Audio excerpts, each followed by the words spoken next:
Hai, selamat datang ke channel saya. Okey, hari ni kita nak belajar macam mana nak buat hands-off safety system. So, hands-off safety system adalah pengguna atau operator buat kerja semi-auto macam presser tool ataupun control semi-auto machine yang boleh membahayakan tangan. Okey, di sini saya ada dia punya sistem layout. Ini pressure cylinder.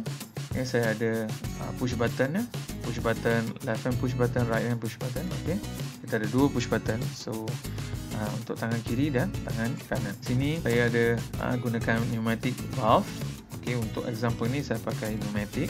Tak kisah untuk pakai hydraulic pun kena pakai valve juga. Okay, dalam sistem ni mesti kena ada MCB dan control relay bergantung pada apa valve yang kita nak control kan. Ada yang control AC valve, ada yang control DC valve, bergantung pada ampere yang kita nak gunakan untuk valve. Dan dia ada circuit-circuit lain untuk safety cover dia, door lock. So next saya nak tunjukkan contoh-contoh pressure tool ni. Ini adalah forging punya proses. Forging proses adalah macam buat acuan. Okay, acuan ni perlukan force yang kuat. Okay, kalau contoh ni yang mesin forging, mungkin ini adalah hydraulic forging ataupun dia pakai cam forging. Cam forging maksudnya yang silinder, yang pergerakan silinder ni dikontrol oleh motor. So bergantung pada apa throughput conveyor system ni ataupun production line ini. Throughput maksudnya dia punya cycle time. Katakan untuk cycle time yang tinggi, maksudnya pengeluaran yang tinggi, kenalah laju kita kena pakai cam. Kalau untuk pengeluaran yang kurang, hanya mungkin mungkin 2-3 part seminit, mungkin kita boleh pakai hydraulic. Okay, so semua bergantung pada macam mana application requirement lagi untuk production. Okay, lagi di sini adalah bearing insertion tool. So tool ni, mesin ni kalau ingat mesti kedai-kedai yang kedai tayar, kedai-kedai repair semua ada pakai bearing insertion. So ini pun ada yang pakai foot switch. Foot switch macam switch tekan pakai kaki. Ada yang pakai tangan lah, tergantung pada kegunaan, keperluan pembeli. So sekarang saya nak tunjukkan dia punya program. Okay, program ni kita ada push button ni, left hand button, dan kita ada coil dia. Kita ada satu instruction dipanggil R trigger. R trigger adalah dia akan check input condition ni. Setiap kali input condition berubah daripada off ke on, dan instruction ni akan keluarkan satu pulse sekali saja. Okay? Dan di sini kita ada latch. Kita gunakan yang output ni ke input sini, dan kita akan latchkan dia punya contact. Maksudnya kita gunakan sebagai memory. Contoh bila tekan ini akan latch saja, bergantung pada condition ini untuk cancelkan latch. Okay, sama juga untuk button yang lain, yang kanan kita pakai instruction yang sama, R trigger, dan kita pakai coil yang lain dan kita buat function yang sama. Okay, rung ni kita ada satu condition yang akan check bila salah satu button tekan dan button yang kiri ditekan dan yang kanan tak ditekan, dan timer ni akan mula kira. Kita ada letak sini 1 saat. So sama juga untuk yang kanan juga, bila dah latch ni dah turn on, dan bila kiri tu siapa pun tak tekan, dan dia akan timer ni akan count. So timer ni akan count untuk 1 saat, dan dia akan cancelkan latch ni. Okay, lagi satu yang nak cancelkan adalah pressure start. Kalau pressure dah start, dia akan cancelkan latch ni. So bila button kiri dan button kanan dia dah tekan, dan kontak-kontak ni akan on, dan pressure akan start. Okay, ini adalah PLC only hands-off program. So saya tak ada HMI ataupun display nak tunjuk macam mana pergerakan ke apa. Itu saya tak ada dalam program ni. Kita gunakan satu counter. Okay, bila pressure start, sini ada satu counter. Nanti saya akan tunjukkan counter ni. CPU ni akan tunjuk dia punya current value tu.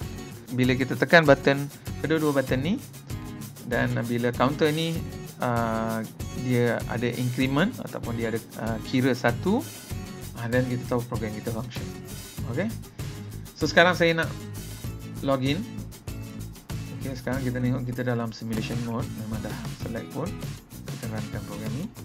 So, contoh saya akan double click ni berdasarkan write value. Nampak tadi kontak tadi on and off.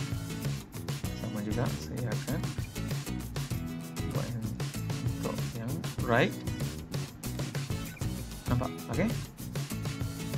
So kita boleh tengok counter pun tak ada value, so 0. Okay. So kalau kita onkan kedua-duanya pada masa yang sama,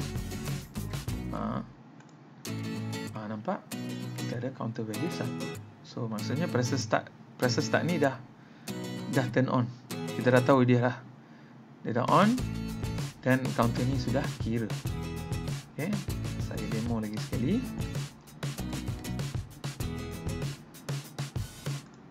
Okay, double click lagi.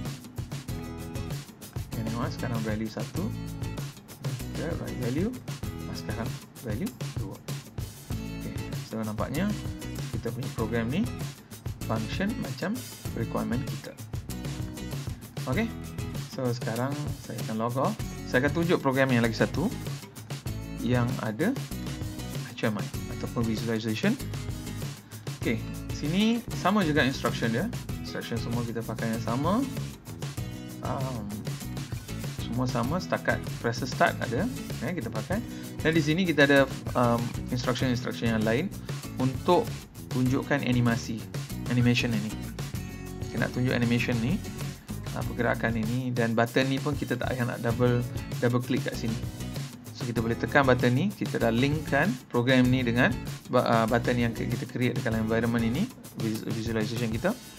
So dia akan fungsi macam kita dah. Okay. Okay, di sini saya akan terus ke login dan kita run kita punya program ni. Dan saya demonstrate yang tekan satu button. Okay. Dia tak jadi apa-apa. Silinder pressure pun tak gerak. Yang kanan pula sama, tekan lagi sekali. Okay. Nampak dia latch dan turn on. Okay, kita turn on. Nampak. Okay, pressure dah turun dan dah naik balik. Okay, ni function ni ada yang ni lah yang buat. Kita ada buat conversion, kita ada buat timer, lepas tu kita ada buat conversion timer tu kepada real value. So kita gunakan real value untuk gerakkan ni. Okay. Dan akhirnya sekali kita cancelkan proses. Okay. Jadi saya akan demo lagi sekali. Kalau tekan satu kali ataupun salah satu button dia tak gerak. Kalau kita tekan dua-duanya pada masa kurang dari 1 saat, dan kita nampak pressure tu turun dan naik. Okay. So inilah contoh yang pertama saya tunjuk PLC on ni. Contoh kedua ni adalah PLC dengan HMI. So inilah cara kita nak buat machine ataupun test application ni dulu sebelum actual machine masuk dalam production ataupun actual machine dibuat oleh engineering. Okay, terima kasih untuk tengok video ni sampai akhir. Dan tunggu untuk video-video lain yang akan datang dalam bahasa Inggeris dan bahasa Malaysia. Okay, jumpa lagi.